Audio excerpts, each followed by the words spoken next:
अस्सलामु अलैकुम वरहमतुल्लाहि वबरकातुहू। सवाल ये पूछा गया है कि मुफ्ती साहब क्या कुरान से जादू किया जा सकता है। मैंने बहुत सारे लोगों से सुना है कि कुरान मजीद के ज़रिए जादू किया जा सकता है।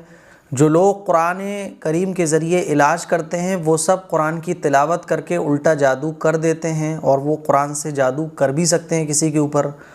रुक़िया शरइया को सुन लेने से मिसमैरिज़म और जादू हो जाता है। मैंने ये भी सुना है कि चाहे पंडित मंतर पढ़ा जाए या कुरान की तिलावत जादू हो जाता है। इस किस्म के फ़ेल और कुरान के बारे में इस नज़रिए के क्या हुक्म है और लोग जो ये कहते हैं इनकी क्या हकीकत है, मुफ्ती साहब वज़ाहत फरमाएं। भाई देखिए, जादू जो है ना, किसी पे जादू कराना और ये जादू करना, ये गैर शरई और हराम फ़ेल है, ये नाजायज़ काम है। किसी के ऊपर जादू करना, सिफली अमल करना, ये हराम है।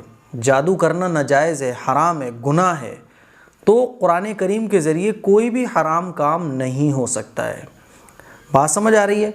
तो ये जो सिफली अमल होते हैं और जादू होते हैं, गैर शरई अमल के ज़रिए होते हैं, नाजायज़ और हराम तरीक़ों के ज़रिए ये काम होता है जादू का जितना भी होता है। और कुरान करीम तो रहमत है, कुरान करीम तो हिदायत है। कुरान करीम जब पढ़ा जाता है तो अल्लाह की रहमतें नाजिल होती हैं। तो ये जो कहा जाता है कि कुरान करीम के ज़रिए जादू किया जा सकता है, कुरान करीम के ज़रिए और कुरान करीम से कोई भी नाजायज़ और हराम काम नहीं हो सकता है। और जादू ये गैर शरई अमल है, हराम काम है। तो कोई भी हराम काम, गैर शरई अमल कुरान के ज़रिए कैसे हो सकता है?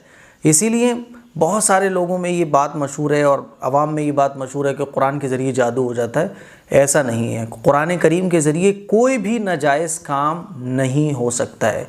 हाँ, इतनी बात ज़रूर है कि कुरान मजीद से जादू का इलाज होता है, कुरान मजीद से जादू का तोड़ होता है। अगर किसी के ऊपर जादू करा दिया गया है तो कुरान करीम के ज़रिए उस जादू का तोड़ हो जाता है, उस जादू का इलाज कुरान करीम से हो जाता है।